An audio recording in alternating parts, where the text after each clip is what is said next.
been just misnamed as Medicaid. And I just want to make a big explanation point here, though. This is not coming from a mean-spirited spot. The best thing we could give these people that the folks that we're talking about is a job. A job is maybe the major health determinant out there. People that have jobs versus don't jobs, the mental health, physical health, it's all tied together. So, I mean, I think what we realize that what we don't do a good job as conservatives is sharing what's on our heart, that we would give the shirt off our backs to anybody that wants to help themselves. So I would take some of the savings in the Medicaid, the waste, fraud, and abuse, and invest it more in community health centers, invest it bringing mental health in the community health centers, bringing nutrition programs, coaching, teaching, those types of things as well. I want to help everyone have their shot at this American dream. There was just a op-ed in the Wall Street Journal that New York, for federal money, per Medicaid recipient, New York gets $3,000, and Florida gets $1,000. So, and in Florida, our Medicaid program works. We bid it out to the private sector. They're responsible for access. They're responsible for quality, right? And we know exactly what we're going to pay every year. Now, think about what Ron went back to and said what happened with Obamacare. So I got elected in November 2010. Obama got elected in November 2008. So Obamacare came in. So in 8 years as governor, we took the unemployment from a little less than 1 million people down to 61,000. We took welfare from about a little less than 300,000 down to 71,000. Now, guess what happened to Medicaid and food stamps? They went from about 1.7 million to 3.5 million. How could that happen when we added all those jobs? Because what Obamacare did, and we didn't expand. It would have been worse if we had expanded and covered able-bodied adults, because Medicaid is primarily for a parent with a child. That's what it was it was set up to take care of, just like welfare. But so think about what they did. They caused all these people to go in the system. We showed them, right, where you could go look at the rolls and how much fraud there was. Never once would they look at it. The amount of people that are taking advantage of the program that don't have have no reason that they should be on it is staggering. And New York is gaming the system, okay? There are loopholes, and I don't want to bore you, but trust me, that's where the fraud, waste, abuse, and incompetence is.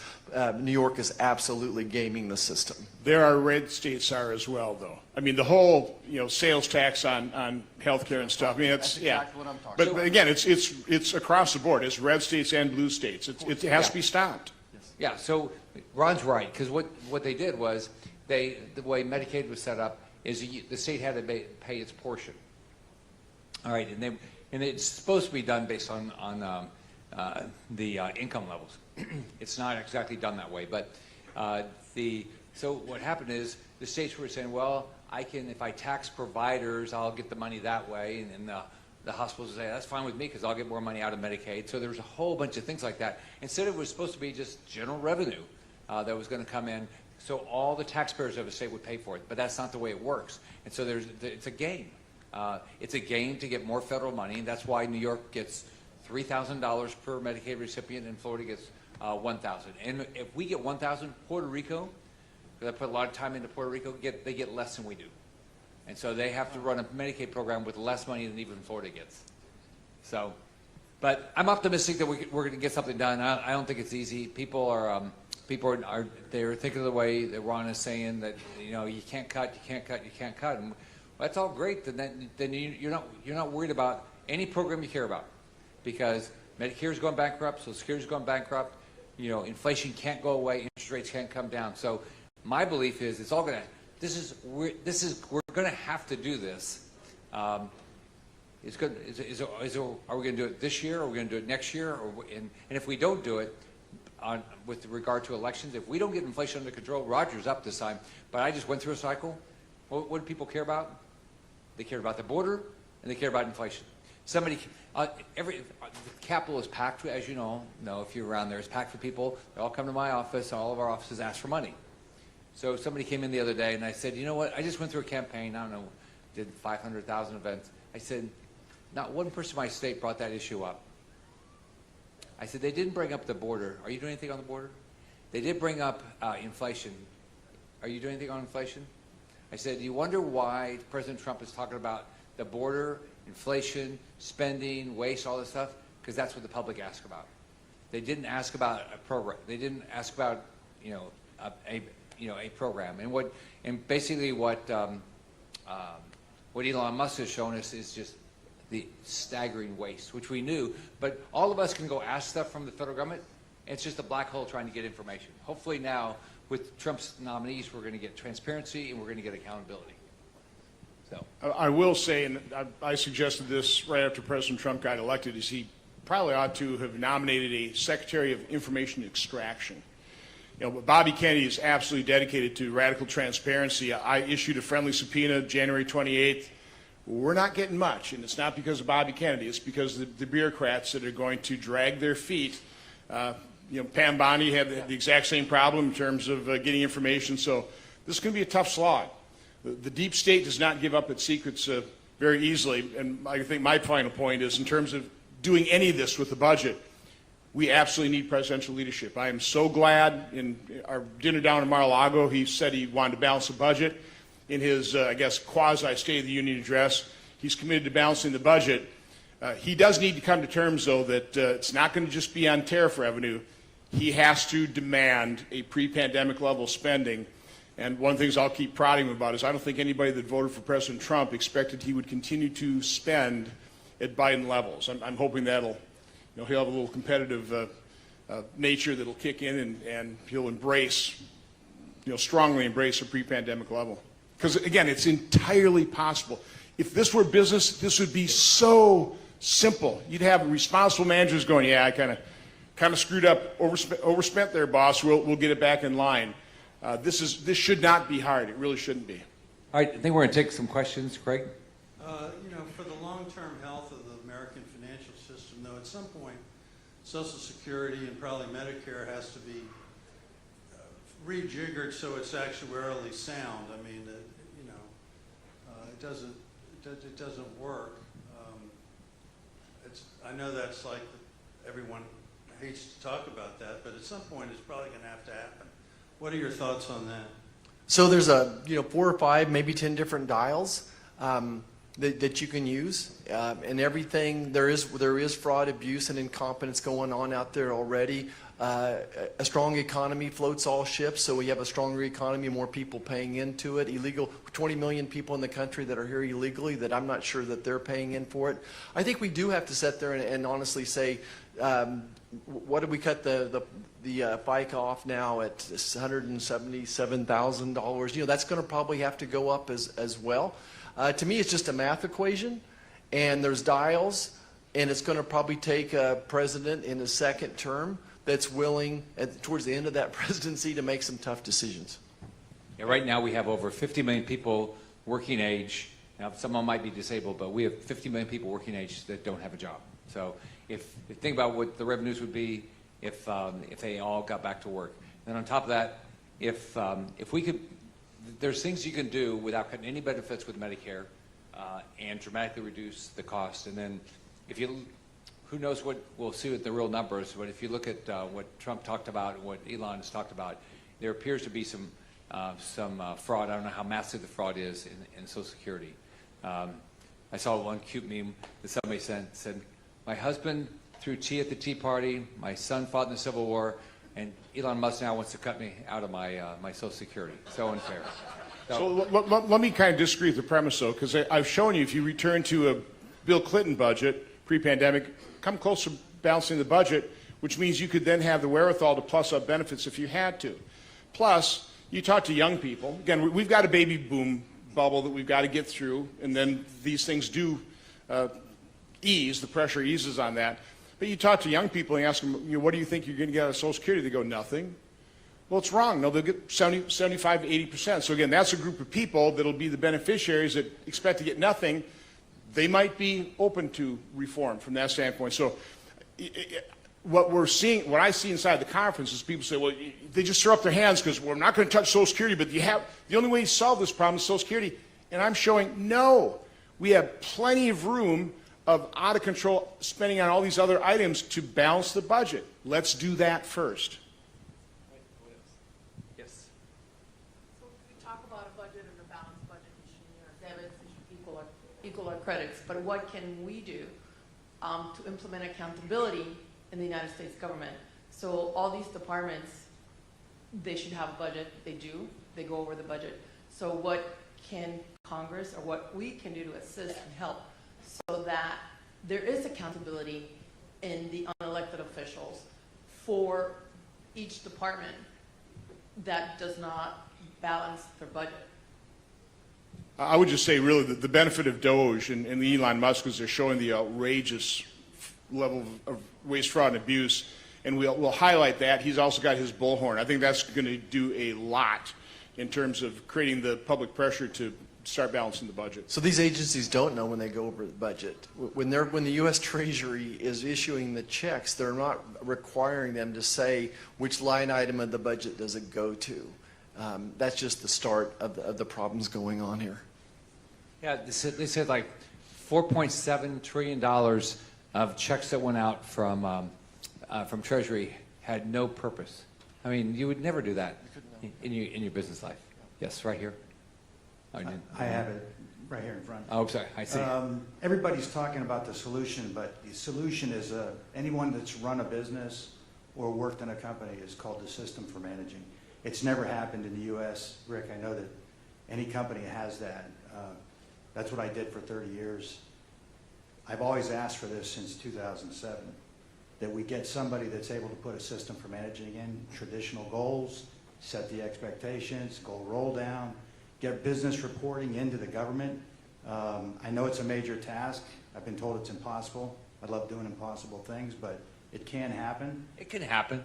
It can It's happen. just not the will, just like what we have to do in our jobs. That's right, exactly. But if we get business reporting in the way Trump is, you get it online, then you get the citizens involved. You hit the targets, you set the targets, what this woman was just saying right here.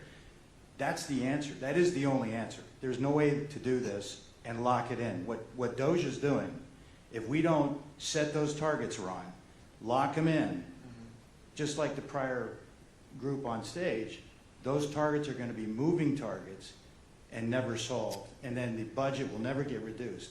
But we've got to right now, we're already years late. We should have started this a year before Trump was elected, is get targets in place, reset those targets, what Ron's working on. He's going to be swimming upstream like salmon in Vancouver. I mean, it's going to be hard. We're never going to be able to lock the targets in.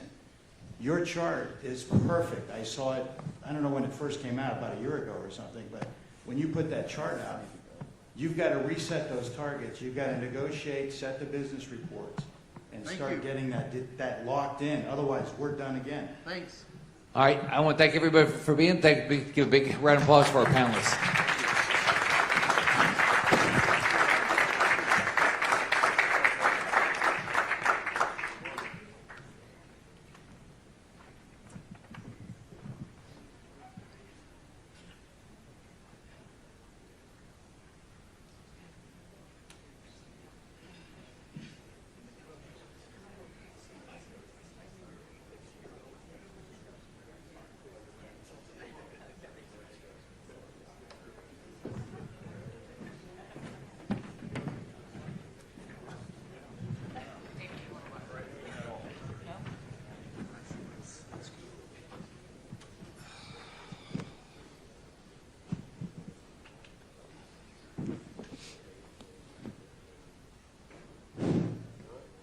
It's on. We ready, guys? All right, we'll just roll right into the next one. My name's David Drucker. I'm a senior writer with the Dispatch. I also have the distinction of having married up. Joining us, I'm just the facilitator here. Joining us, the people you really want to hear from, we're going to go right on down the line here. Let's see if I get this right. Alex Bruzewitz, Trump campaign advisor and CEO of X Strategies. Alex Latcham, who is now the executive director of the Senate Leadership Fund, also came from the Trump campaign, if I'm not mistaken. Jessica Anderson, and Jessica I know pretty well, but I need to remember her firm, and it's Sentinel Action Fund, which is not really a firm, but they do a lot of ground game, grassroots stuff. we'll talk about that. And of course, Tiffany Smiley from Washington State ran for Senate in 2022. I believe ran for Congress last term. And Tiffany and I know each other from those campaigns. Okay, I want to dive right in here. The senator runs a tight ship, so I don't want to waste any time. I think that we should begin by talking about, and this is all political. I realize this is a policy conference, and Senator Rick Scott really loves policy, but politics can often help affect policy. Talk to us about, and we'll just go right on down the line, start with Alex, how the beginning of Trump 2.0 is different than Trump 1.0, and I'll just sort of seed the ground by saying the first time around it seemed like he was a shock to the system generally.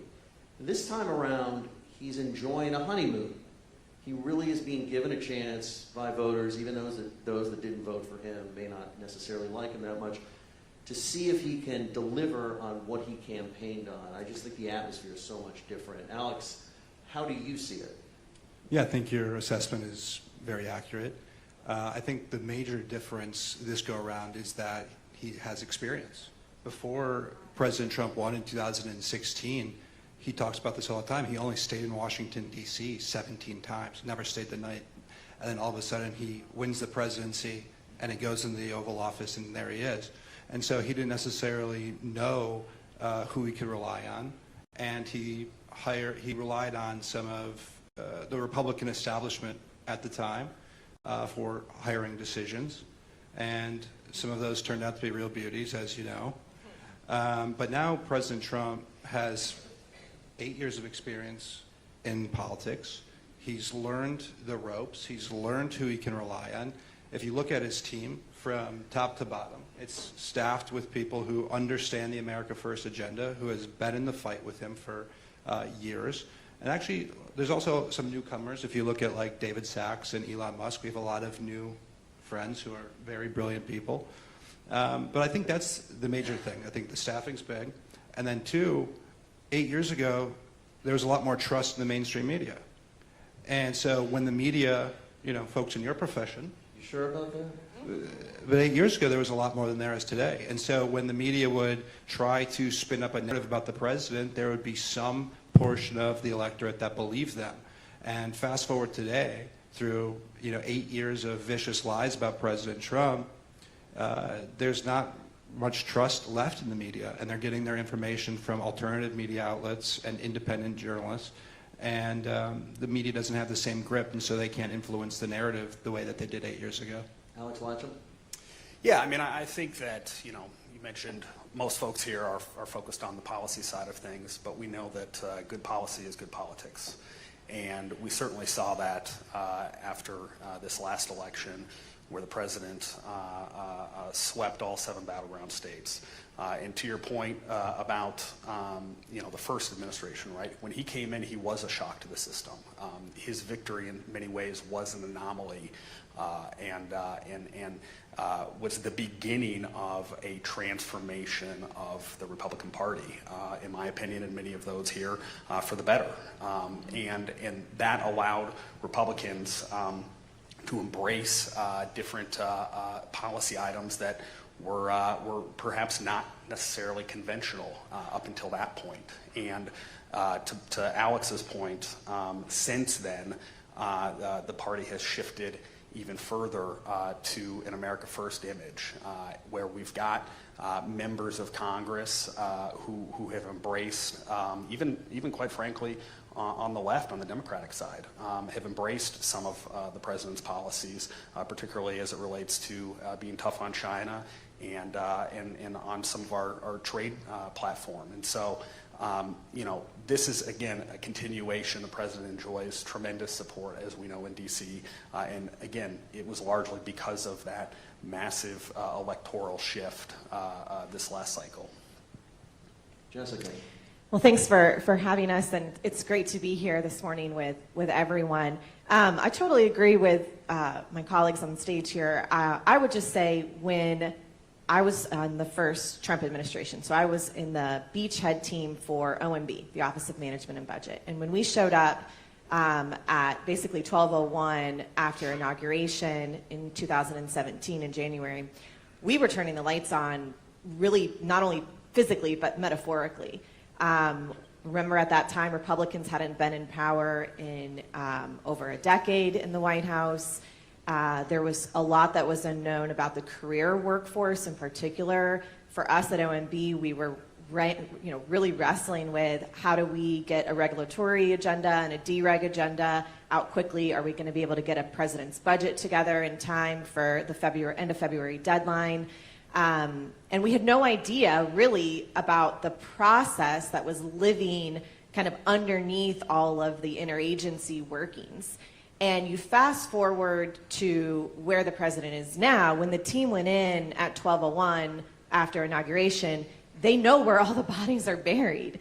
They know how to use the process. They know how to use OMB. I think Elon and his entrance to the team has just been so wonderful because it's given the political will or a permission structure for the budget crunchers and the dereg efforts to really have weight. We're not just talking about doing these things, we're actually doing them. I think the sheer amount of executive orders that came out in the first 24 hours and then the first 10 days, I mean, that was all prepared. I mean, when we were in there, y'all remember, you'll know Andrew Bremberg. He went on later to be an ambassador, and he's still in town. I know he's a friend of the senators. He had a note card of 30 things for us to do, and it was on a back of a piece of paper. This administration walked in with binders prepared, with executive orders, with presidential actions, with memorandums that were set to go to the agencies. And so it's just a totally different thing. And I think President Trump has learned not only to staff the right team, but to use the process to advance his agenda. And then I think the second thing, to Alex's, to Latcham's point here, is that politically it's entirely different. Trump is now going in with the political winds of a unified Senate and House that won on his coattails. You could not have said that with the majorities in 16 and 17. There was so much just disunity within the party. Now you look at the makeup of the House, you look at the makeup of the Senate. It's a MAGA Congress. It's a Congress, especially on the House, of members that have won in this Trump era because of President Trump's agenda. And I think that's really important because the first time around, at least in the White House, in my experience, we would think, how do we convince Congress to be with us? Congress is a block, it's a foil, it's a detriment. Now it's the partner. And that's huge for what sort of long-term impact, I think, from a policy standpoint, the president's going to be able to effectuate, and I'm excited for that. Tiffany, I should have added, you're the founder of Endeavor PAC. You live in the other Washington still, correct? Yes. So you have Unfortunately. No, some people would say fortunately. But you then have a little bit of a different vantage point for the past 6 weeks than we do. What has it felt like from out there? Yeah, I had the pleasure of being in attendance in person in 2017 for President Trump's very first ever joint address. And I have to say that although I was in a news studio for this one, it felt very different. He is untethered. He is unburdened. He's ready to get to work for the American people in the sense that now he knows how to navigate D.C. And for the American people, it's encouraging because for so many years, the American people have felt controlled by D.C. and that they don't have a voice. And now to have an outsider in there who's shaking it up is so refreshing out in the real world. It's refreshing out in a state like Washington State. And I think this is a unique opportunity for our country as a whole. I'm focused on helping candidates in blue or purple states push the line and get through because most states went more right this election because of President Trump. And we need to be able to capitalize on those states. There's good congressional races. We need the right people in there. And mainstream media is waking up and having to come around to where America is at now. I just came from a meeting at CNN, and they said your voice is refreshing because you're outside the Beltway. And, you know, you're this mom and this nurse and these unique experiences. And I think for our party, we have to find a really good way of communicating these great policies and everything President Trump is doing and delivering on. We have to find a really good way of communicating that to the American people so we continue to grow our base, so we continue to push these left-leaning states more right and start winning and flipping other seats. That's the opportunity ahead of us in these next 4 years. And we need to speak to women in our party. We need to communicate to women to bring them under our tent, to show them who we are. And as President Trump moves along and continues to deliver, it should be very easy for us to communicate it. Obviously, the panel before, a lot of these issues and policies are quite complex, and those discussions need to be had. But we also need to find ways to effectively communicate that to the American people.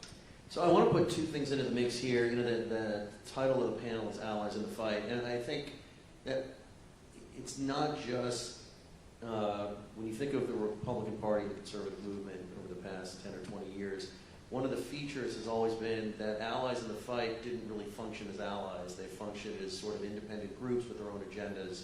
They both wanted the same outcome, but I would have Republican operatives complain to me for years that, you know, the Democratic groups, the liberal groups will all adopt the same message. You know, a pro-abortion rights group will talk about education reform if they've decided that's the winning message. An education group will talk about abortion rights if they decide that's the winning message. That has begun to change. I wanted you guys to talk about how the groups work together to further your efforts to hold and win the White House, to hold and win the House and Senate. And I also then wanted to just drop this other little thing in, which is, and it's something I wrote about for the Dispatch a couple of months ago, when Trump showed up in Washington the first time, there really wasn't an establishment in the media or among activist groups to really back him and his agenda up. Over the last 8 years, what has really come along, and especially during the Biden administration, are activist groups and media outlets with an ideological bent that are supportive of him, supportive of his agenda, or both. So talk about, I'll begin with Alex at the Senate Leadership Fund, because it's a super PAC that's there to defend and grow the Senate majority. Talk about how the groups get along now and how it has changed things, that there is this establishment, if you will, as bad of a word as it A is, good one. right? That is there to help further the effort. No, it's a fantastic question, and I can speak from personal experience, having come in on the campaign in 2016 with the president, being in the White House and serving in the Office of Political Affairs for all 4 years. I can genuinely say that at this moment in time, for the first time ever, all of the different organizations, the constellations of groups that fight for Republican and conservative causes, we're all communicating. And you really can't overstate the value of just having an open line of communication to the degree that we're able to, obviously, within the confines of the law. But you've got the NRSC Senatorial Committee speaking with the Senate Leadership Fund, my organization, led by Leader John Thune. You have the Congressional Leadership Fund on the House side, the NRCC, and of course the White House, in many ways at the center of all of that. And so we're all communicating, we're all working together, we're setting the stage and the plans for a successful 2026 cycle. And we did this to great effect, quite frankly, last cycle when we worked with groups like Sentinel Action Fund and Jessica on different field programs throughout the country. No organization can do everything functionally, right? but it's incumbent on us to play to the group's strengths, right? What are you going to take? Are you going to take broadcast television and make sure that we have a coherent message, which is a very important function, but also a very expensive function, right? Is Sentinel Action Fund going to take the field operations in a particular state? Is this organization going to take this function? So it's just very, very critical. And the Democrats, to your point, have been doing this to pretty good effect for quite some time. I mean, if the Democrats had one strength, it was their unity and their ability to fall in line. Now we're, I think, perhaps seeing the end of that era. But it really is exciting to see how far Republicans have come in that regard. Jessica, I want to get your thoughts on this, but I just want people to be aware. Sentinel Action Fund, at least in this last election, really functioned as a get-out-the-vote operation in several key states. It was really important in Dave McCormick's victory in Pennsylvania, where I tagged along with some of your operatives. And of course, new FEC regulations allow some level of coordination now between outside groups and campaigns for the purposes of door-to-door canvassing. You've really seen the evolution of how allies in the fight collaborate.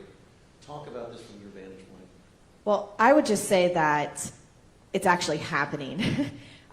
We've wanted to do this for years, but frankly, the change in leadership in the Senate, in particular, opened up the opportunity for outside groups to work in concert with the leadership committees, and then some of the legal changes, which I'll get to in a second, have just allowed a level of transparency and especially legal coordination with data that just was unheard of a decade ago.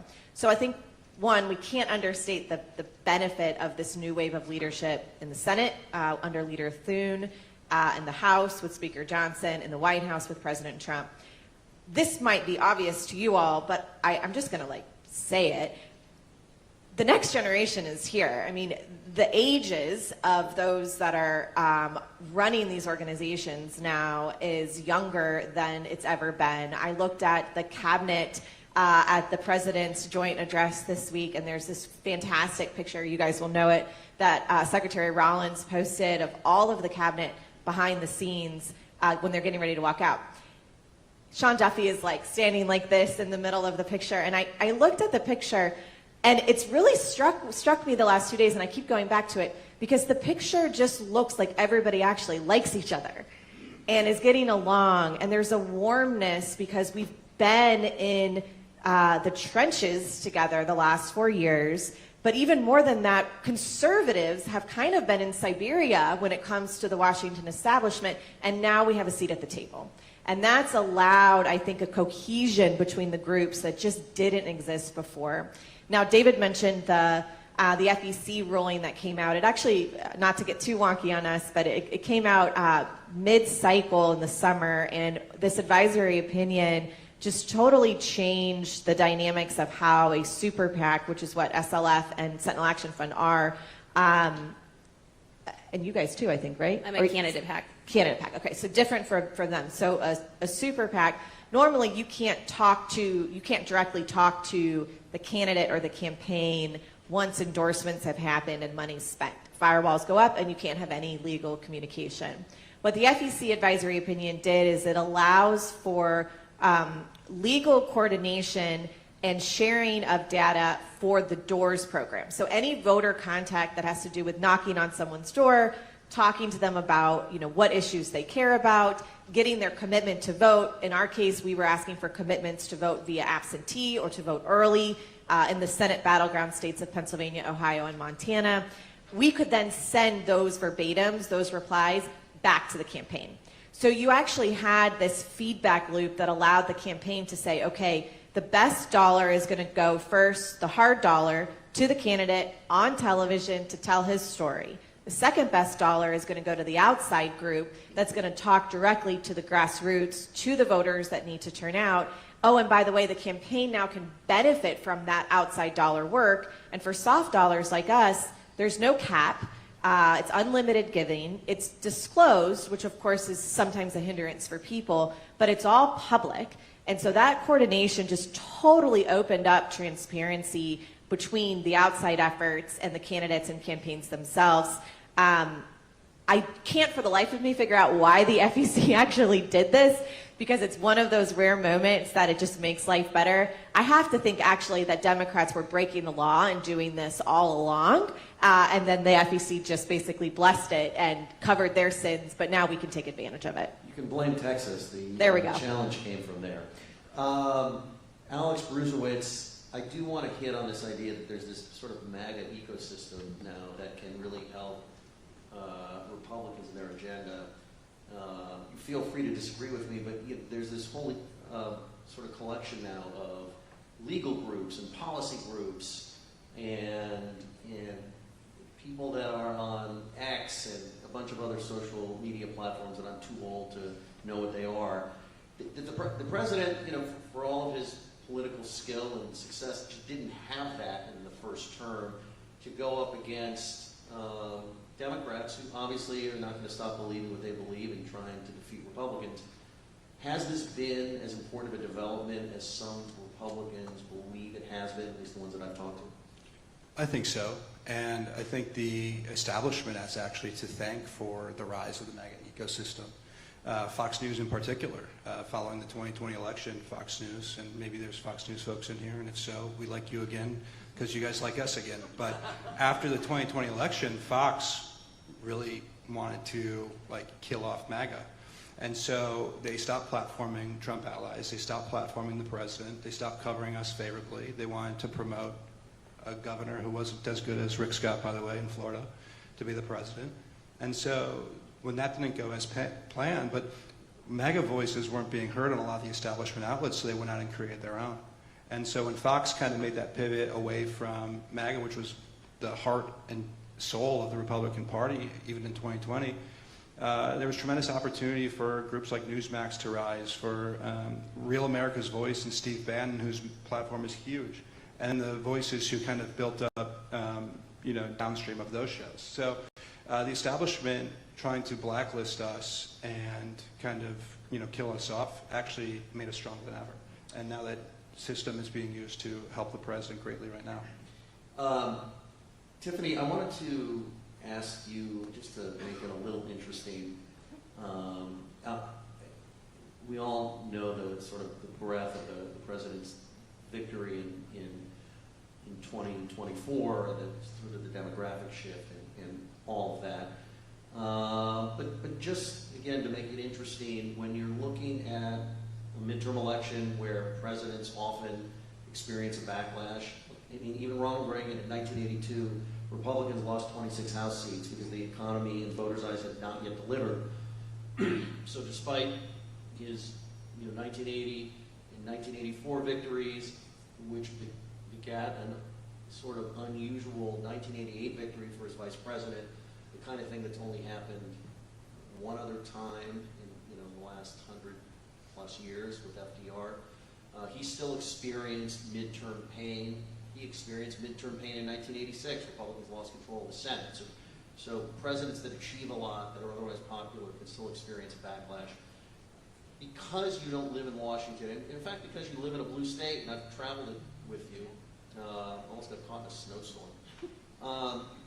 If you were to give advice to Republicans in Washington as they look ahead to the next election, what are the things that they should be aware of in terms of how they take advantage of the president's agenda or who he is, the sort of pitfalls to look out for, because, it's still a politically competitive country generally.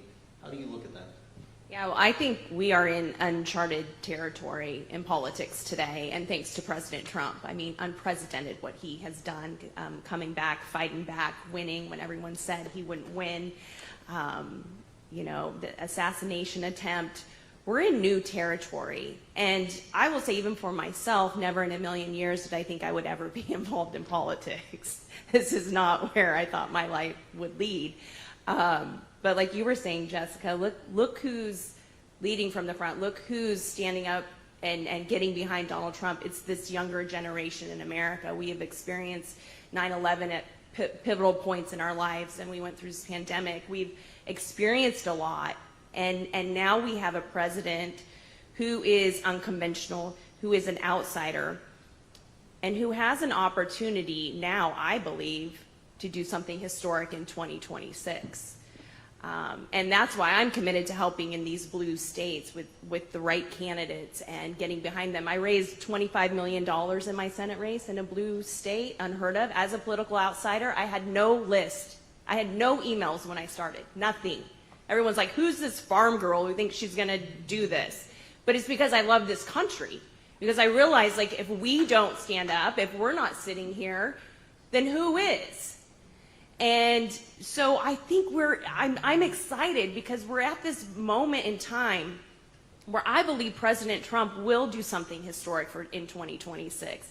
If we all work together, we keep bringing more people in the fold. The Democrats keep sitting and scowling and saying we're in a constitutional crisis and refusing to stand for an amazing 13-year-old boy who has brain cancer. I say just keep doing that then. I was on the PBS panel, and I said, you know what, if Democrats were smart, they would find a way to work with President Trump on some of these issues, whether it's the budget or some of these DOJ, waste, fraud, and abuse. And the gentleman on the other end of the panel said, there's not one thing Democrats will be able to work with President Trump on. And I said, good.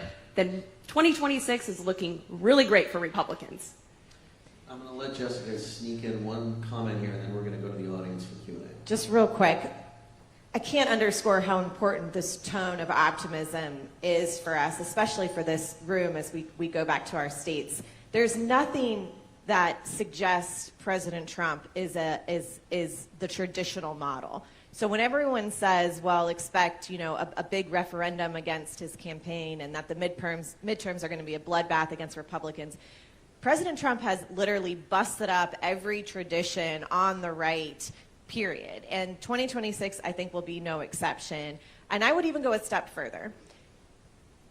The policies and the change that is coming out of this White House and the stories that we saw at the President's joint address earlier this week, they're going to impact every single American. So the Democrats may not stand and clap. They may have lost their souls. They need to go declare bankruptcy and just completely start over. That's fine. But the impact of what this president and administration and hopefully Congress is going to do is going to make life better for Democrats too. It's going to make life better for all Americans. And I think that actually is a huge change here because it doesn't, maybe we need a message more. All that could be true. But the reality is we're going to feel it. We feel the border being more secure. We know there's more safety and security in our neighborhoods. The cost of goods is going to go down. The market is going to go up. And I think as those things happen, voters will internalize that and they will reward that to those that are leading and breaking what needs to be broken here in Washington. No pressure. Okay. Lots of pressure. Let's go, right?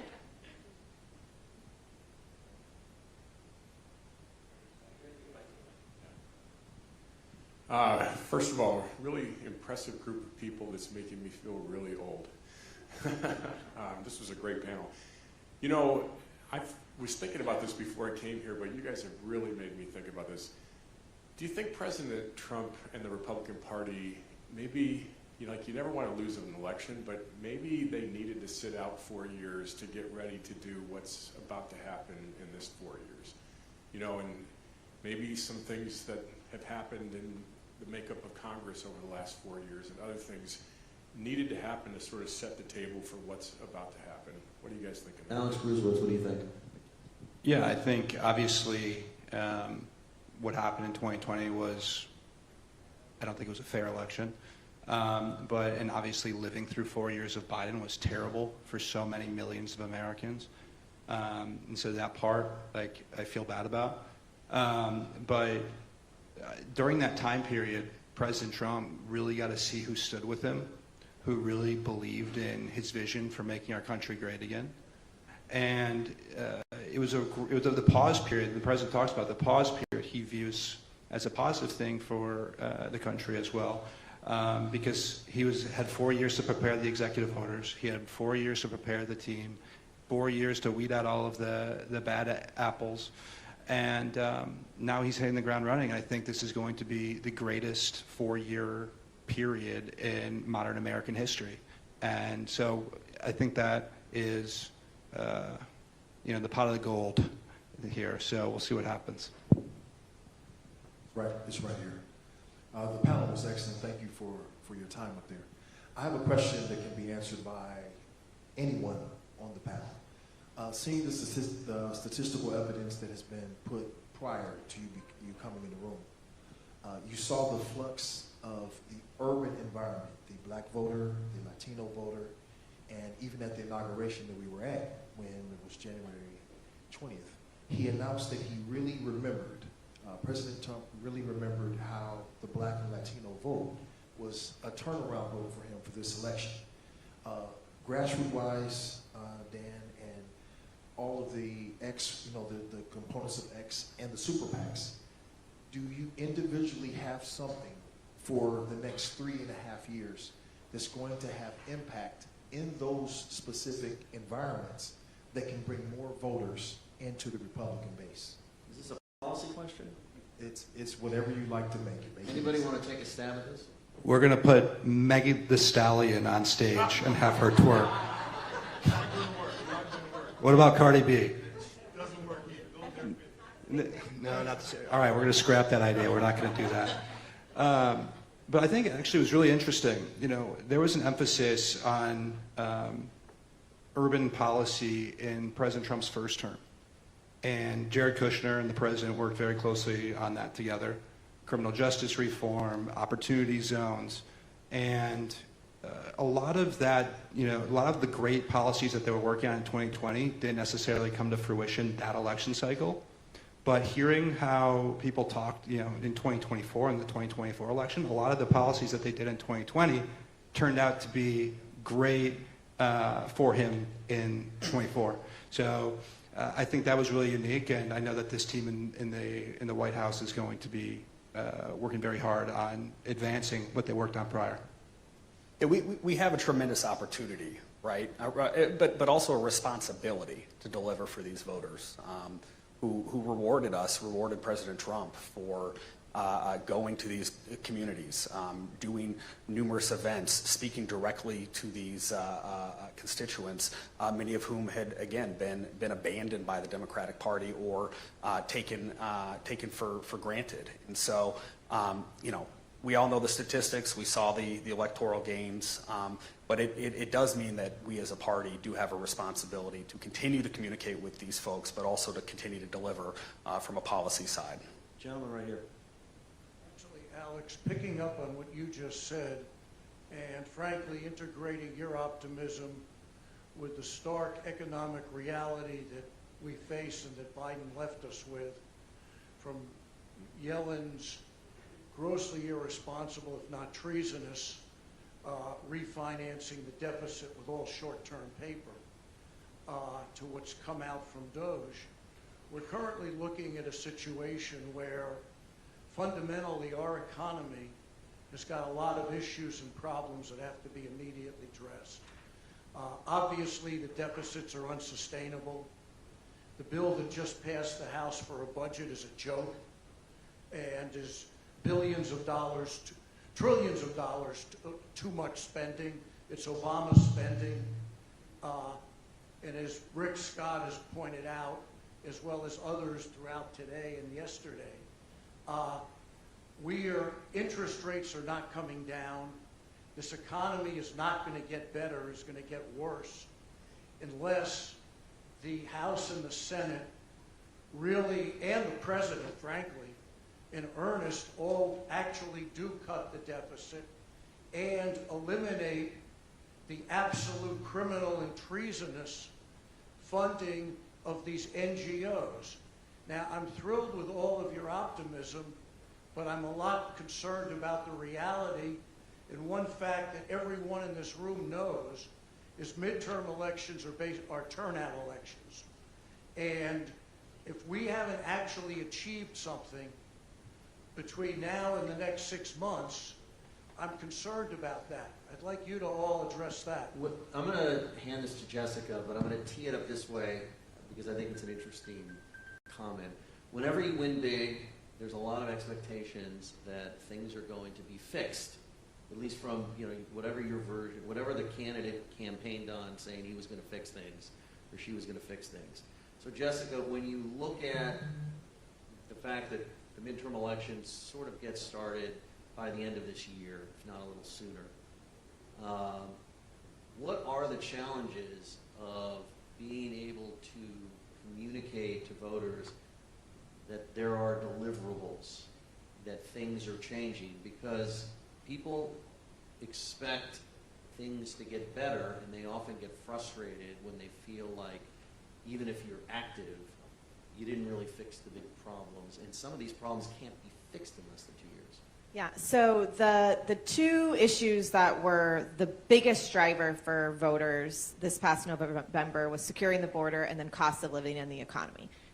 Inflation was part of that. Price of goods was, of course, part of that. Everyday living. So the president, as well as members of Congress, they know this as the number one thing that they have to solve.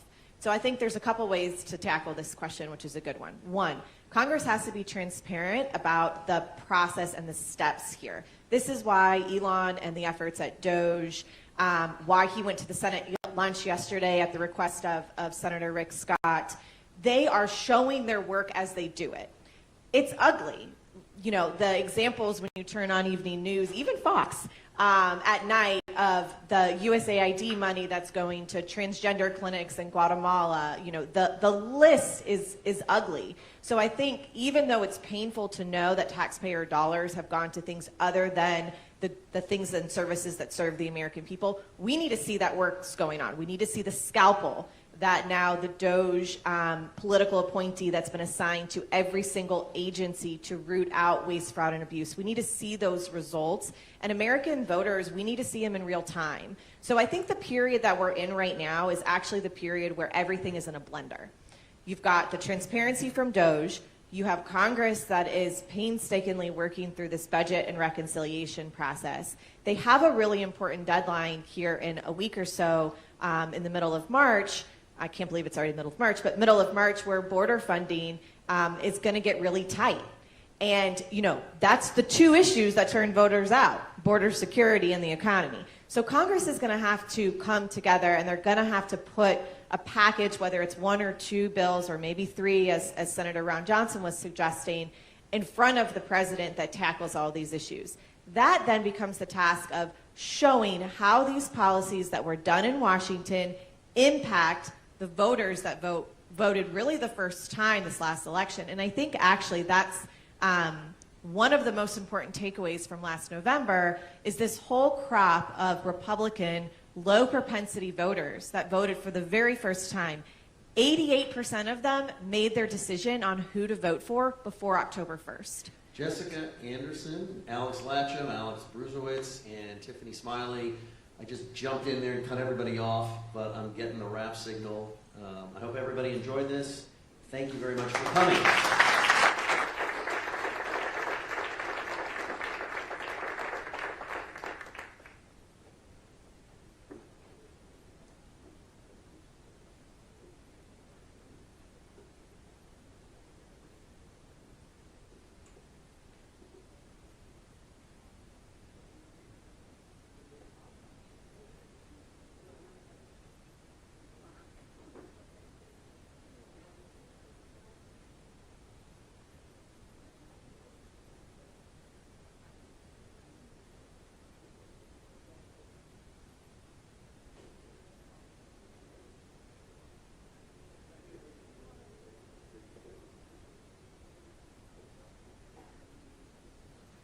Well, good morning, everybody. It's great to be back with you. It was fun to be with a number of you last night, and it's great to see you again. And Rick, thank you for including me in this great event. You're a terrific leader in the United States Senate. We're so fortunate to have you there.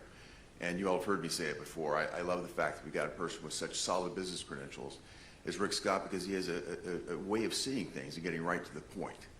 And I think one of the things that he's been able to get right to the point to has to do with our freedom, our liberty, and our remaining competitive as a nation. So we're going to talk today about digital technologies, digital assets, how that's going to proceed, and also the energy infrastructure that's going to be necessary to support all of that. It's going to require investment by America. It's going to require a willingness to responsibly regulate in areas that have been very irresponsibly managed for the past several years. And I think it presents enormous opportunity to us as Americans. So I want to invite the panelists to come up and join me. And we will have a terrific terrific conversation up here. Thanks.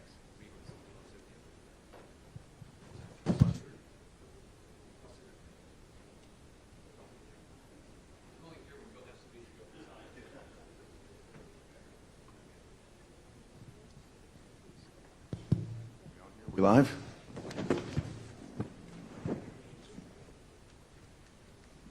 So, Rick, I want to start off again just by thanking you for organizing this, for hosting it. It's a real honor for me to join you, and I know you've got a number of our colleagues that are coming, throughout the course of the day to support you and be part of this, and we're all very pleased and honored here. But I'd like to start off, with you, if I might, to come back to the executive order that President Trump signed recently. It's hard to believe it's only been 6 weeks since he's been in office, isn't it? It's sort of breathtaking how much has transpired in that short period of time. But his executive order aims, and I'm going to read this, to, quote, support the responsible growth and use of digital assets, blockchain technology, and related technologies across all sectors of the economy. And so it's a very open question for you, but what do you think needs to happen to encourage Americans and American businesses to invest here, to support this, to really get engaged? Yeah, it's a really good question. At Coinbase, we're America's largest crypto platform, and we operate around the world. And when I talk to international regulators, one of the first questions I get is a similar question, like what matters?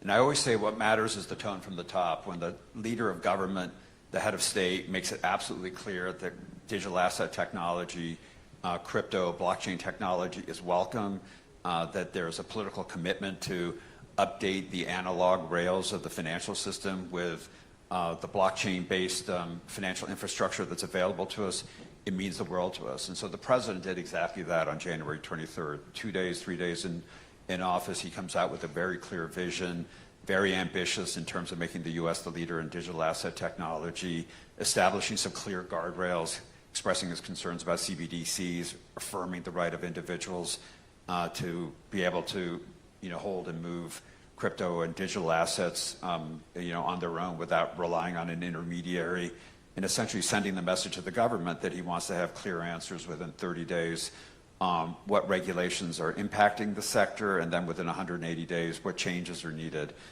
We couldn't ask for anything more, and there's going to be a summit tomorrow, as you know, Senator, at the White House, where the president's bringing in a number of industry leaders to talk to them, lay out his vision, hear from the industry. And so the start could not be more exciting for all of us. Well, I think it is quite exciting.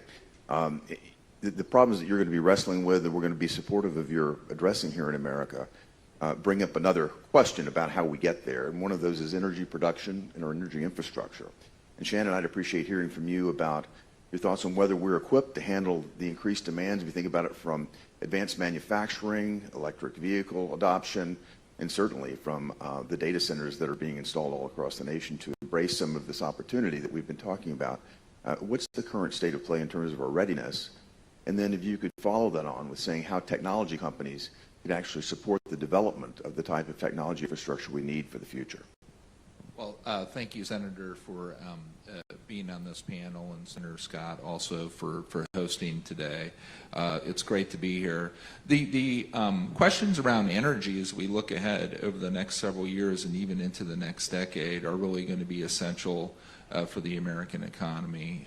You've heard the President talk a lot about this already, declaring a national energy emergency. The reality is that we do not have enough capacity as a country to grow the way we want to and need to grow across multiple sectors. And I sit in the technology sector at Amazon. I focus a lot on our Amazon Web Services business. which is a large cloud computing provider, as hopefully many of you know, but it's foundational for AI. And as we look at the demand curve, over the next several years that we're seeing for our customer in areas like Gen AI, it's evident that we have to grow even faster. We have to bring more capacity.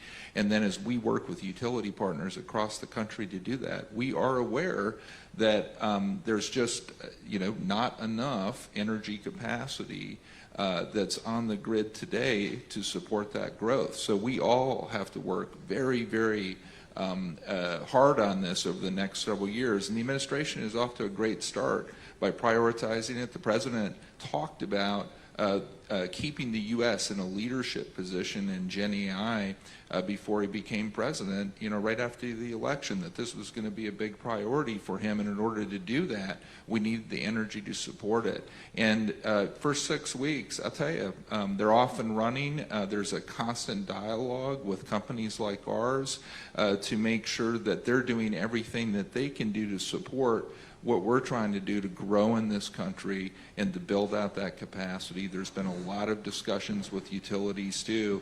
And, going back to sort of the original question, if you look at the 90s and the, kind of 2000s into 2010s, the growth curve was very flat in terms of the energy demands in the country. And now over the last several years, you've just seen this very significant growth curve up, where we have to get more electricity on the grid. We have to generate more. We have to have better transmission, and we also have to use technologies to increase the efficiency of the grids today. So huge issue, and it's going to take all of us working on this. One area that the president and I met with a group of Bitcoin miners who've been seriously maligned in the media. They're terrible. They are bad for the environment.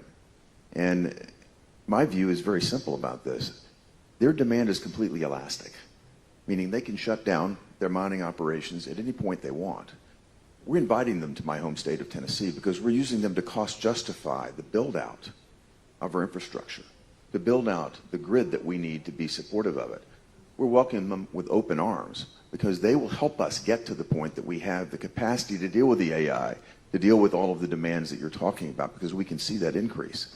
And instead of just having a negative view on the industry, which the previous administration seemed to just have an almost knee-jerk reaction to anything that would have been supportive to technology development and actual expansion of capacity, we need to take a different perspective and a different view. So I'm going to come back to President Trump again.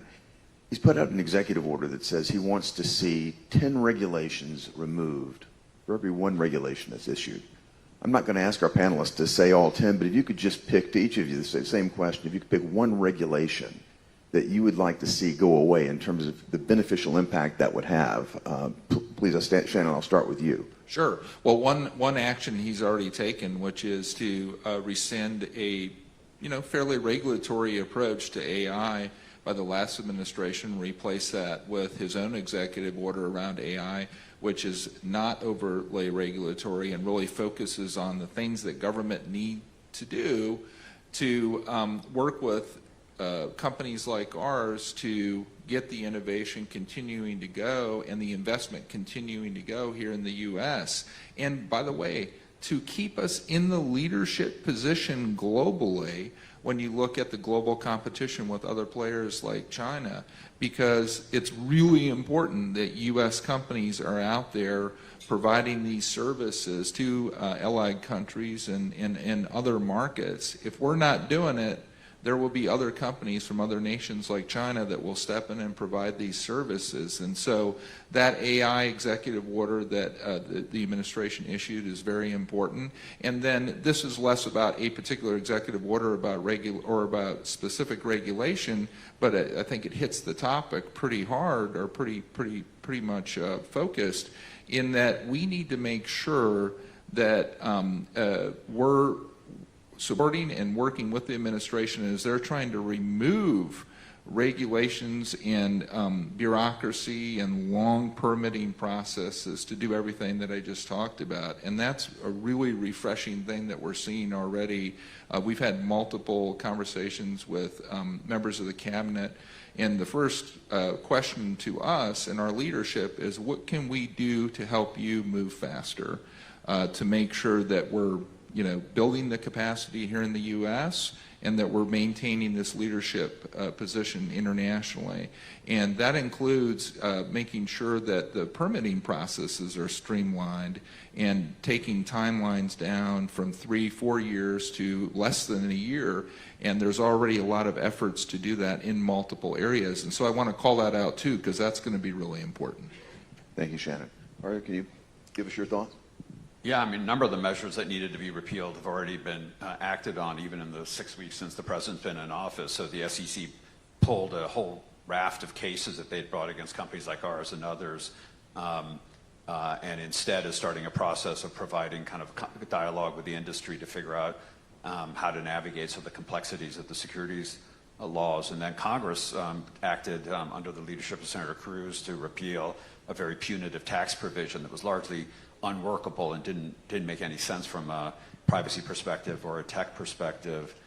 But interestingly, the area that remains is an area where Senator Haggerty has been a national leader on, which is the aggressive efforts that the previous administration made to essentially cut the industry off from any access to any basic banking services. And so there's been a campaign called Operation Choke Point 2.0, where the Biden administration essentially tried to kill the industry off by preventing access to, basic treasury services for any crypto market participant.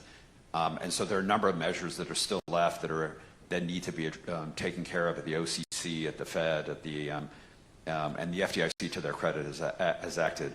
But the interesting thing, and I think Senator Haggerty's taken the lead on this, on stablecoins, but in a way, the best thing that can be done to eliminate the risk of government overreach is to actually for Congress to act and provide a clear national framework for the issuance of stablecoins, very much along the lines of what Senator Haggerty's proposed in the Genius Act, and then legislation that provides clear rules around how the market structure around crypto should operate. I think once those two foundational pieces are in place, it really clears a lot of the uncertainty that allows people like us to invest, build, and grow without worry that a political turn in the road at some point in the future. Phone with Secretary Wright, the Department of Energy Secretary, as I make my way over to preside again. We'll be talking about the next big opportunity in this space. Secretary Wright and I were together at Oak Ridge National Labs last week talking about the next Manhattan Project. And that's going to be nuclear technology that will support the build-out that we need. I'll leave it to you all to converse about that. Right. Well, let's give a big round of applause for Senator Haggerty and all of his hard work. Talk about a little bit. Why should we care about crypto? Why should the average person? Some people are going to invest, some people are not going to invest. Some people invest in stocks, some people don't. So why is it important that America be a leader, and why should Americans have the opportunity? Yeah, it's a really important question. So if you think about the internet was a revolution socially, economically, because it allowed individuals to be able to move data almost for free under individual control. So if I want to send you a message and you're on the other side of town or the other side of the country, I can send you a message using an email, a text, or I can put content on a website. What I haven't been able to do until crypto technology came along was to move value to you. Now, people think sometimes when you use Venmo or use Zelle, the money moves instantaneously. And what they don't realize is the money actually takes 2-3 days to settle. It costs an extraordinary amount relative to what is actually being moved, to take what seems to be an instantaneous Zelle transaction and actually execute on it and have final settlement occur. And what crypto allows you to do is to create a unique digital identifier for anything of value that nobody else can copy, and then allow me as an individual to move it to you just like I would a text message. So why is that important? The reason that's important is that our financial system is cumbersome, slow. A lot of people can't participate in it because it's too expensive. and highly inefficient. What crypto allows you to do is to allow any individual here to tokenize anything of value, whether it's their birth certificate, their mortgage, their title to their land, hunting and fishing licenses if we were in Colorado, which they actually have tokenized, and allow people to hold it and move it seamlessly, efficiently, and almost for free. And that is the technology. And so what you'll start seeing, especially now that the war on crypto is over, is you'll see a whole range of applications that will be built on a tokenized infrastructure, so that we'll no longer use 20th century rails to move money or move value. We'll be able to move it as easily as move a text message, and that's very exciting. So what does Congress have to do to make sure we don't have a future administration try to do the exact same thing as the Biden administration to crypto? Well, it's interesting to talk about regulation or legislation being the answer, but unfortunately it is the answer. So there are two areas of crypto where people actually intermediate on the public's behalf. One is when you issue a stable coin. So this is a dollar that is in tokenized form. So there are companies out there that will take your dollar and give you a tokenized dollar.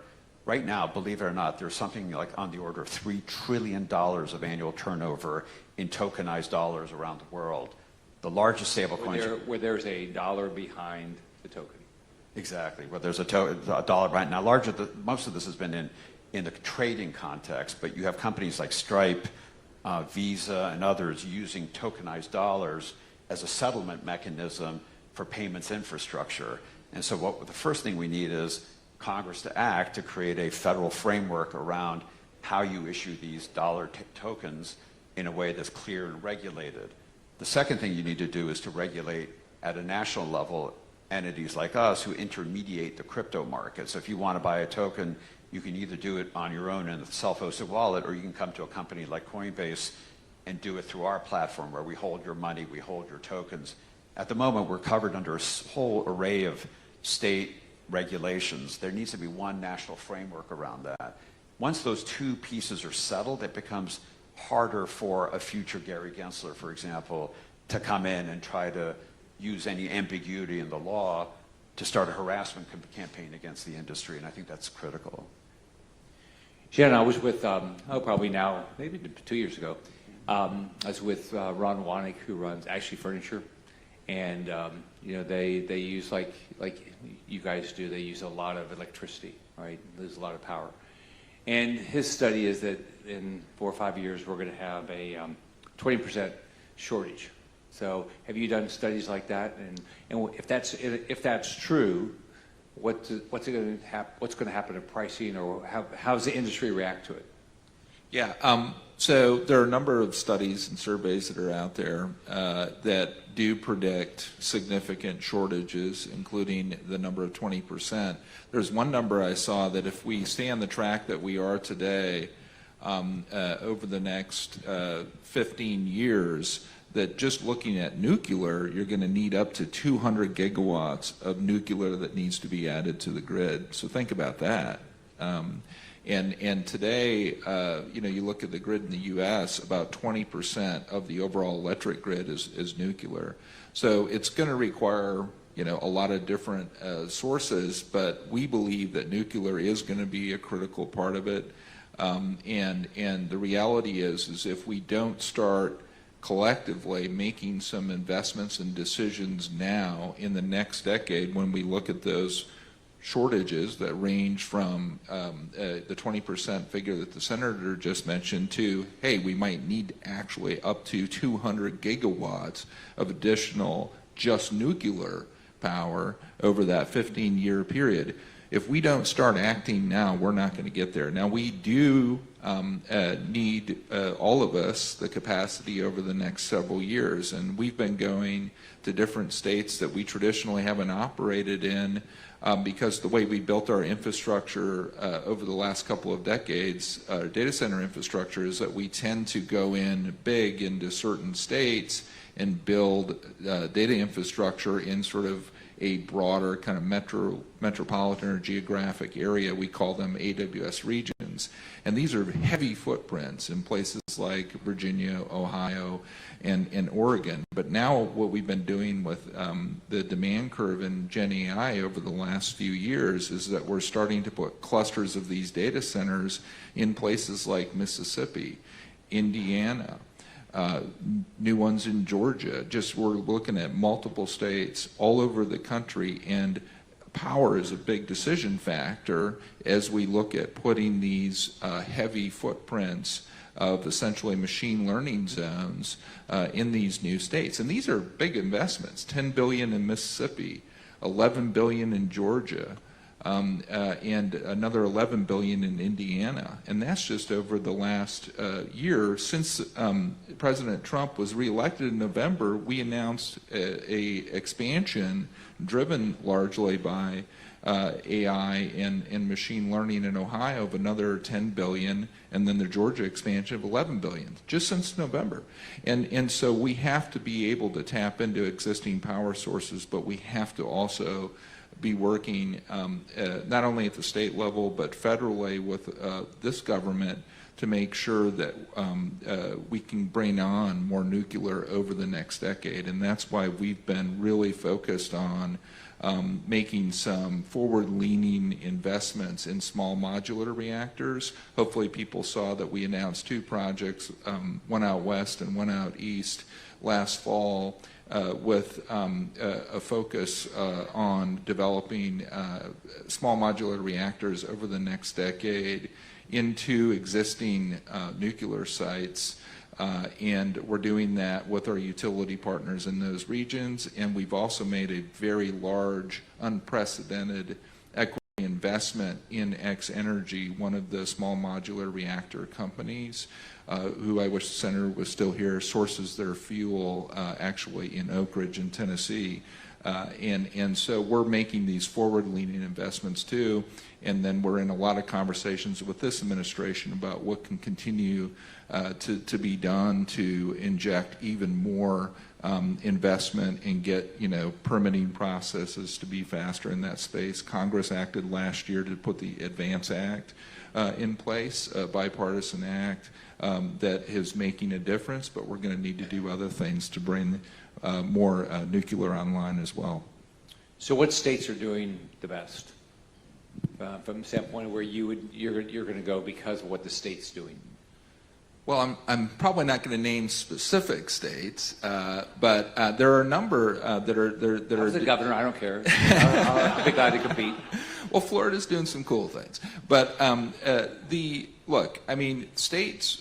It's really important that the state governments, and you think about the states that I just mentioned, Mississippi, Indiana, some of these new states we're going into, Georgia, all led by Republican governors, by the way, who are, have been leaning in and really trying to, open up the opportunities to invest in their states. They put the right tax structures and incentives in place, which is important. They're also leaning in and working with the utility partners, when I go back to energy, and making sure that the utilities have a plan to be able to scale up. So if they attract the investment or multiple investments, they have to be able to have a plan, because companies like ours, we need long-term certainty. And so the states that do that well, they have those relationships between the state government and the utilities where they're able to really look at the future and plan for the future is very, very important. And then, you need good siting and permitting opportunities at the local level, obviously available land, and so there are a number of conditions that are critical. But I think back to the energy piece, having that relationship between state government and the utilities to have a plan and to execute on that is one of the most critical things. So if Congress doesn't act, are we going to have a energy shortage in 5 years?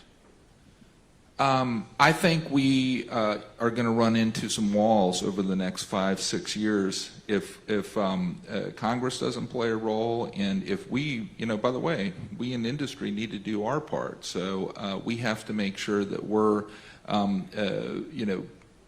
working and investing ourselves for the future. But yeah, Congress can, we need Congress to pass permitting reform. That's going to make a big difference. We also need Congress to preserve or change, but still maintain in some ways some programs that are going to be important to get advanced nuclear online. Federally backed loans are going to be an important part of that process, because when you talk about the utilities again, there aren't a lot that want to be first in taking what they view as high risks in leaning in and developing SMRs. And so you can lower that risk by having some federally backed loan programs as well. But again, we as the industry also need to be making investments. All right, let's open up for, do we have any questions? I got, oh, Adam.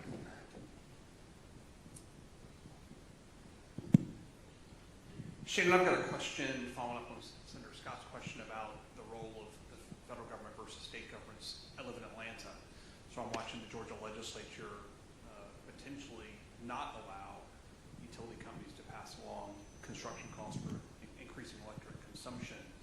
What are you seeing in some of these states who are, I guess, picking up a populist view that data centers aren't a great idea? What are you doing to combat that? Yeah, I mean, there is a sort of a, I don't know if I call it a movement, but there is a subset of people in states that, for a variety of reasons, have been speaking out against data center development. Those critics can often be loud, but at the same time, they come from different sort of perspectives and backgrounds, and so it's not like one universal community that is opposing data centers. But if you're a big landowner and you've got a big ranch and you want to continue to have your horses on it, you don't want data centers nearby, and you don't want new utility lines coming in anywhere close to that property, you may oppose it. If you are in a area where there's been a lot of data centers built and they're encroaching on your neighborhood, which didn't exist before, you may oppose the development of data centers. So there's a lot of different perspectives out there on this. But when we go around the country and we talk to governors and state and local leaders about potential investments, I mean, the response is overwhelmingly positive. And it's interesting, I always, going back to some of the critics, I tell a story about, I participated in town halls and communities where we either are planning to invest in data centers or building them.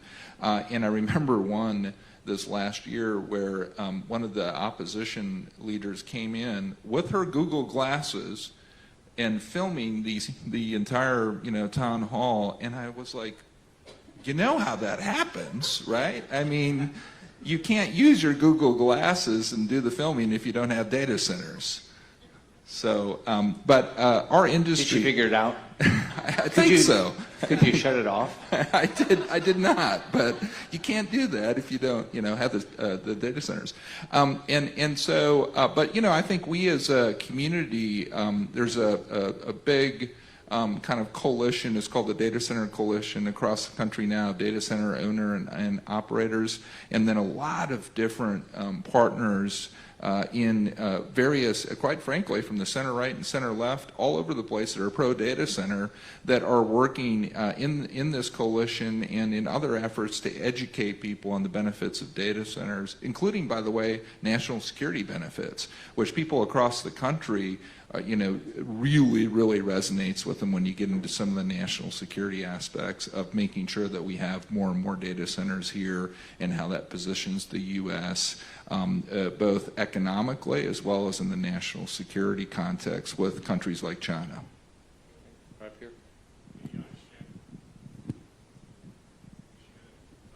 I come from the power industry, so I know a little bit about what you're up against. So new nuclear is going to be a solution for 2030 and beyond.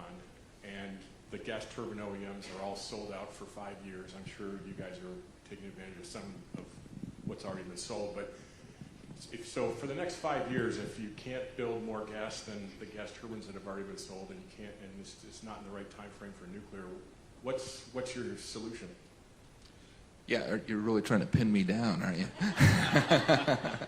Well, look, I mean, that's why we're going to different states and looking at what's going to be available over the next 5 years from multiple sources. You know, we're partnering with utilities who are generating from, you know, multiple sources. Our sector has focused, you know, on carbon-free for a while now, and we're going to continue to adopt those technologies, and then longer term strategy will include nuclear. But look, I mean, you know, we have utility partners that are generating gas and coal today, and that will continue to be the case over the next several years. And, you know, back to what Congress and the administration can do, it's going to be important to shorten the timelines of projects that are either already underway or planned, for example, in the natural gas space, where the permitting times are just too long. You know, 3 or 4 years, you know, to get a new gas plant online just through the permitting process is way too long. So I think that we all need to come together to figure out ways to streamline permitting and help us all go faster. And that's going to include from multiple sources of energy. With that, I want to thank our panelists. And next up, we're going to hear from Senator John Thune, who I'm not sure if he's here yet, but he'll be right here. And we'll get to hear what we're going to try to get done in the Senate. Thanks a lot.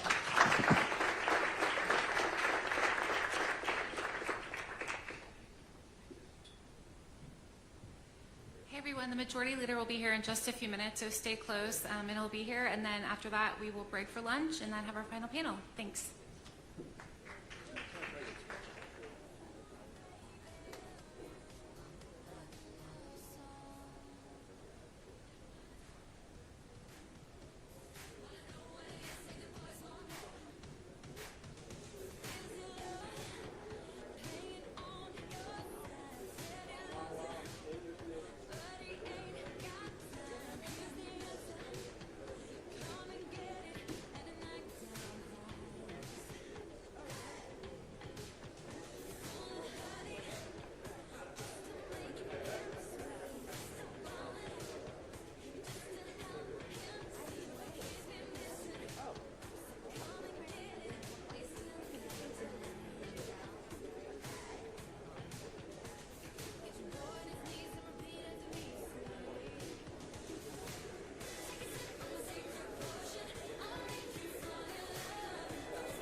Okay, if everybody will take your seats so we can get started again. We got a special guest that's coming.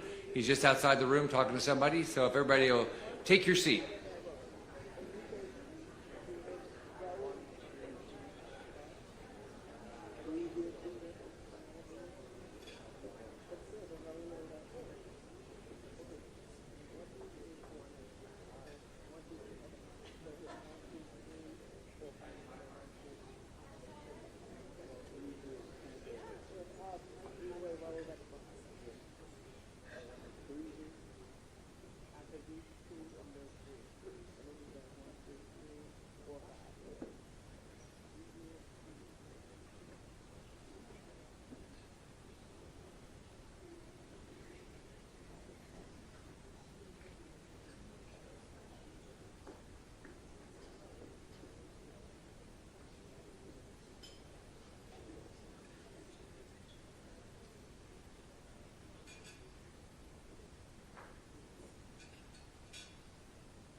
This is like when I was in the Navy. Hurry up and wait.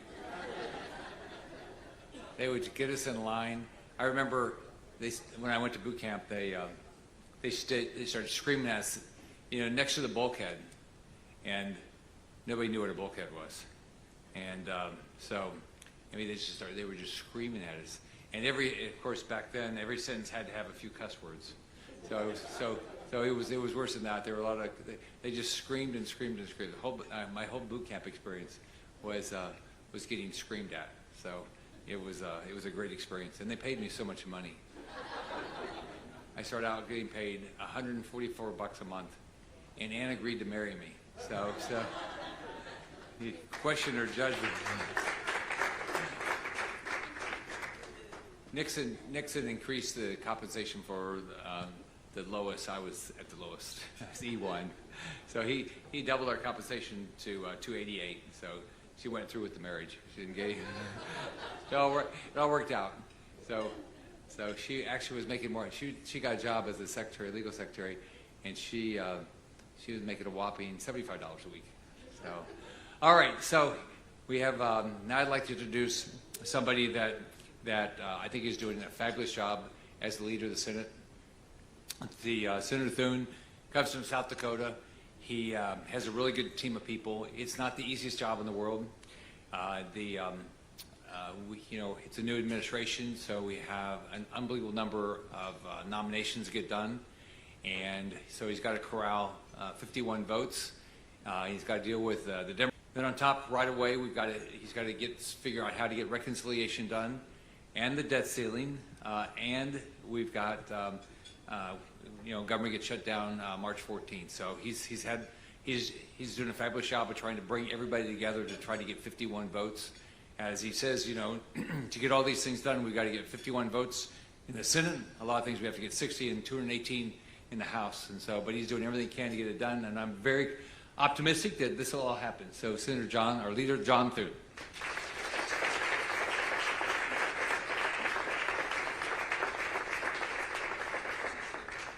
Thank you, Rick, and thank you for your leadership. Rick Scott, as you know, prior governor, led a big state of Florida, did some transformational things in terms of the economy there, reforming government, and I remind him of this, that when he was running for governor in 2010, we campaigned together down in Florida, and he said I was the only senator that campaigned for him in Florida for governor in 2010, but he's been, not only does a fabulous job there, been a great addition to the United States Senate. And the perspective he brings, having been successful in business and seeing things with that set of eyes, is enormously important and plays an incredibly constructive role in helping us come up with solutions that are built around conservative principles and that will hopefully lead our country in a better direction. So thanks for your leadership and Ann for being a partnership. I know it is.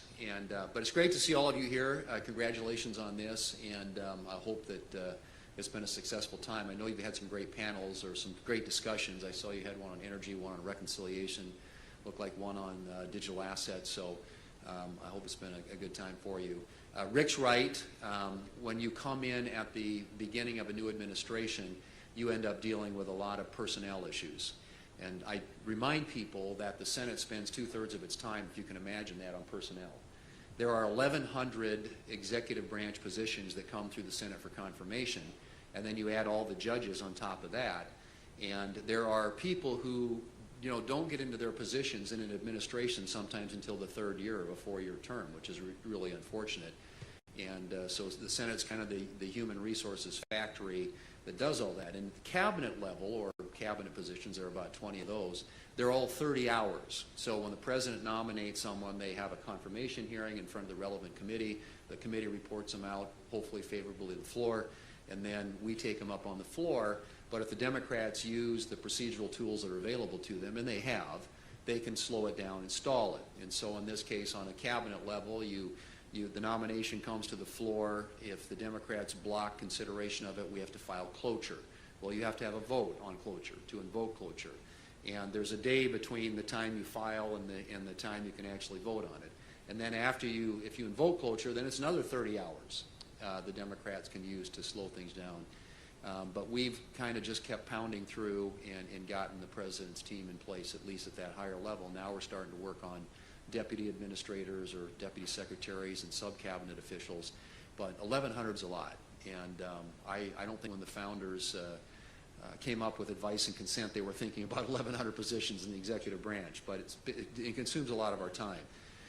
The rest of our time, we're trying to focus on the president's agenda. And we're working closely with the White House team, with our colleagues in the House. The House has a very narrow majority, which makes it challenging on a good day. And just to get that 218 that Rick alluded to. And those really are the relevant numbers when it comes to the math. Even with reconciliation, which is a procedure that can only be used when you have basically unified control of the government, and we have House, Senate, White House, which is unusual. If you go back in the last century, there have only been 5 times in history where Republicans have had House, Senate, and White House together at the same time. And 4 of those 5 times, it only lasted for 2 years. The other time it lasted for 4 years. Now, we want to defy that trend and make sure we keep the majorities in 2026, but it does give you a sense that there is a clock running here and that we have a limited amount of time in which to get a lot of things done. And so as we think about that, and the ability to use budget reconciliation, which does enable us to pass consequential legislation at a 51-vote majority as opposed to a 60-vote majority, we're trying to figure out how to make that process as expansive as possible. And we are somewhat limited in the Senate. There are laws and rules around how you can use reconciliation. And then, of course, we have to litigate this in front of the parliamentarian to determine whether or not some of our ideas actually are things that can pass the quote, Byrd rule test, which is a 6-part test that is the test that imposes the limitations on how we can use it. But we are working aggressively on that front. And as you've probably heard from other speakers today, and perhaps from Rick, there's differences obviously between the House and the Senate right now with regard to how we deal with tax policy. In the Senate, I think the majority position is, I'm not sure, it's certainly not unanimous. We have a few people who might not agree with this, but I think the consensus position in the Senate is we want to make the Trump tax cuts from 2017 permanent, and which requires that we use a certain baseline. And this is inside Washington speak for, and most people outside the Beltway don't care about this, but current policy baseline versus current law baseline. Current policy baseline gives us a lot more flexibility on what we can do in the tax space, including incorporating some of the president's ideas in addition to extending the current law. But we think permanence makes sense for the economy, and what I think on the business side at least, the tax policy ought to be about economic growth. You want to have policies in place that are designed to grow and expand the economy, create better paying jobs. And of course, when that happens, people are making money, they're taking realizations, and they're paying taxes. And so tax revenue goes up. The rule of thumb is that for about every 1% increase in GDP, you get about an additional $3 trillion in additional tax revenue over a 10-year period.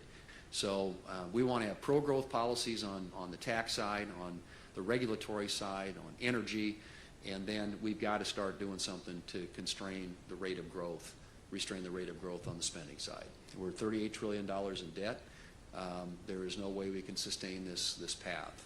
And so as we've had these conversations and talked about how can we find a path forward that enables us to start to bend that curve in the right direction, get spending under control, or at least limit the rate of growth, get growth in the economy over here. And I think eventually, it's not going to happen overnight, but I think you can start getting to a more sensible position when it comes to the fiscal outlook for the country. And that's going to require some political courage and some hard decisions. There's no way around it. And so I'm hopeful that we're going to have the wherewithal to find the 51 in the Senate and the 218 in the House in order to make that happen. So some spending restraint, some deficit reduction, pro-growth policies. I think that's an agenda for the economy that's good for the country, and we're working as hard as we can to aggressively implement that, working with the President and his team. And then, of course, dealing with the immediate issues of the border, national security. We live in a dangerous world. And, we passed a bill, a budget resolution a few weeks ago in the Senate that addressed those immediate concerns. The House passed something, as you know, last week that dealt with some of the tax pieces. We're going to have to figure out a way to merge those together. Both Senate and House have to pass a budget resolution. That unlocks reconciliation. It's a two-step process. The budget resolution doesn't have to be signed into law by the President, but the reconciliation bill does, and that's where you make law. And that's our window of opportunity at a 51 vote threshold in the Senate instead of the customary and usual 60 to get some really significant things done for the country.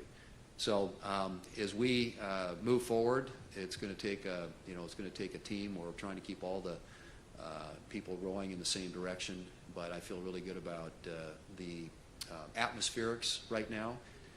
In our party, I think we're united in the things we want to get done. There are differences in the process and procedures in the House and the Senate. And as I said, the House has a very narrow majority and makes it challenging to do pretty much anything. But Rick has a good relationship with a number of folks in the House, meets with them on a regular basis. So we've got good lines of communication and are doing our best to ensure that we are all pulling in the same direction. And I think that's good for the country. I mean, I always think that if you have a sort of set of governing principles, and for me, and I think for most, a lot of our Republicans and conservatives around the country, it's limited government, limited but effective government.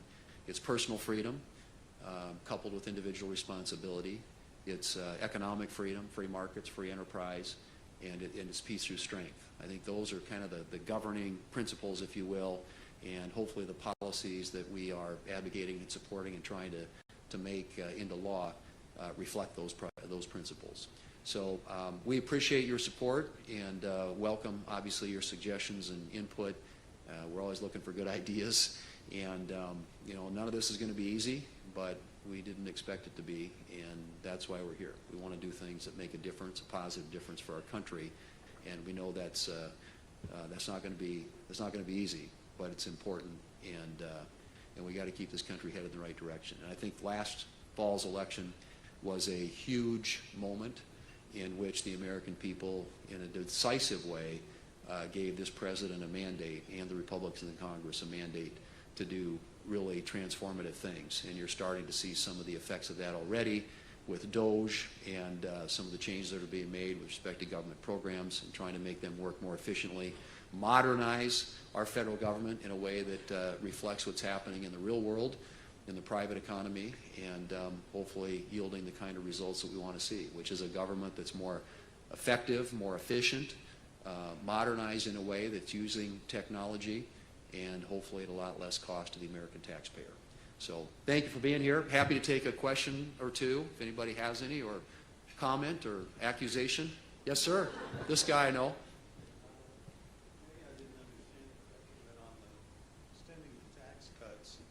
If you do that through a reconciliation, won't they expire again in another 8 years? They will, and that's where the use of the baseline matters. And if you want to make them permanent, if you use the traditional reconciliation process in a current law baseline, you can't run deficits outside the 10-year window, which means that you have to be able to fit your policy into, in particularly extending the tax relief is about a $4 to $4.5 trillion exercise as scored by the Joint Committee on Taxation and the Congressional Budget Office.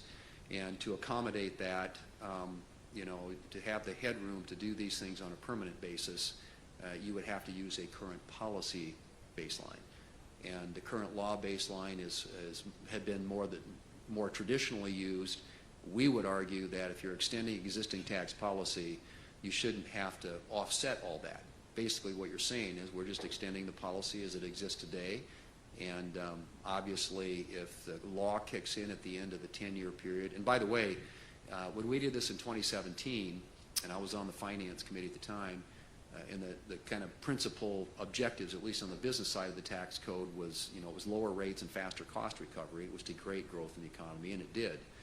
But it generated more revenue than what the prognosticators predicted, about $1.5 trillion in more revenue, and I think that can happen again. But to answer your question, the bill as passed by the House accommodates 6 at a minimum, 8 at a maximum years of extending the Trump tax cuts. So if we want to extend them and do it in a way that makes that law permanent, which I think provides certainty in the economy and something that investors are certainly looking at, the use of the baseline matters. But I think, I would say, and I think Rick could, a majority, big majority of Republican senators believe that that's the route to go, and it's to make the law permanent. The House bill does not do that, which is a change we would have to make to the budget resolution that they passed. Yes. Senator, my name is Armando Chappelli. I'm a businessman for 50 years. I have a suggestion. By the way, I'm a cohort with the President of the United States in age, so I don't feel out of bounds in here.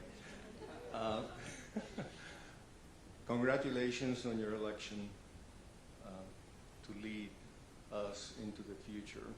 It's a tough job, but we're here to help you. If you could do one thing that would be transformative for the small business community in this country, it would be to get the IRS to process the employee retention credits that was passed by the Congress. They've been sitting on these ballot applications for years. I believe part of the weaponization of government of the previous administration was to punish business because we supported the president and Republican causes. So if that can be revived, it would, my company is owed $2 million, and they're sitting on it for 3 years with no action. Okay. It could put us out of business very easily if they don't pay. And, you know, I didn't invent this law. Nobody, the Congress and the Senate passed it, and it would be great if we could activate it. Okay. Well, and where do you live, by the way? I'm in the great state of Florida, You about are? 50 Okay. miles away from the great senator from Florida and great governor of Florida, Yep. founder of Space Florida. Well, and you're right, and the federal government makes promises, they need to honor them. And I do believe that the federal government of the previous administration was used in a way that was very anti-business. And you can see that just in their regulatory actions, which is why just in the last couple of weeks we've passed what we call CRAs, which are our Congressional Review Act resolutions of disapproval that roll back the previous administration's regulatory policies. And we succeeded with 4 of those just in the last couple of weeks, and we'll continue to do that because we believe that in the past administration there was an assault on business, and particularly businesses that were in the energy space, but pretty much across all sectors of the economy. The heavy hand of regulation, tax policy is felt on a daily basis, and I think it's a huge wet blanket on the economy. And clearly there have been examples like yours, I think, where the federal government in their dealings with the business world hasn't followed through, and so we need to make sure that they do, that are affected by that. Yeah. Yeah. Exactly. All right. Thank you all very much. Enjoy lunch. Thanks. Thanks, Rick.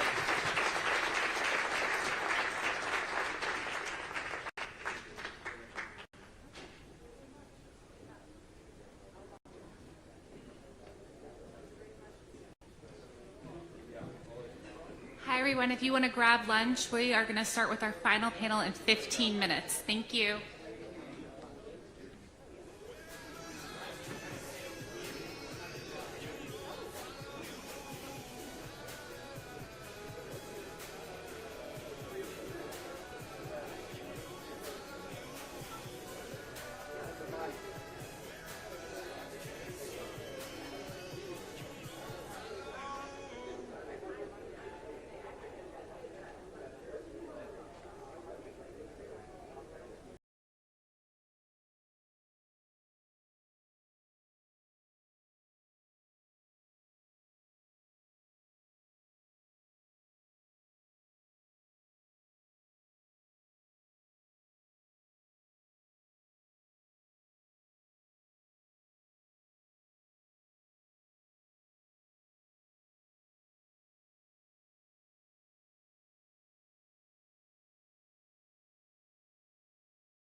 I was with I ran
Protestant.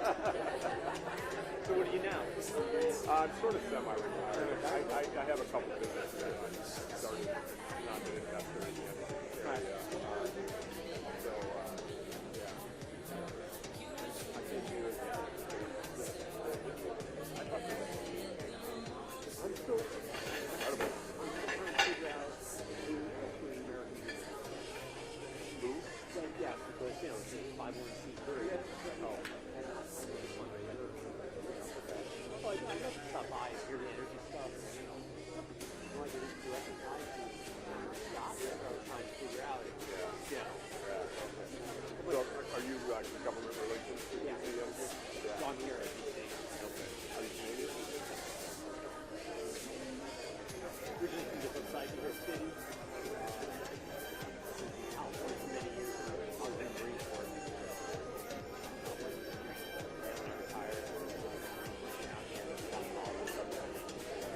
Well, government relations for you guys got to be pretty fun. It actually is. Like, it's, You guys have a lot going on. there's a lot going on. You know, we're just about permitting from the NEPA report. I had a call last week.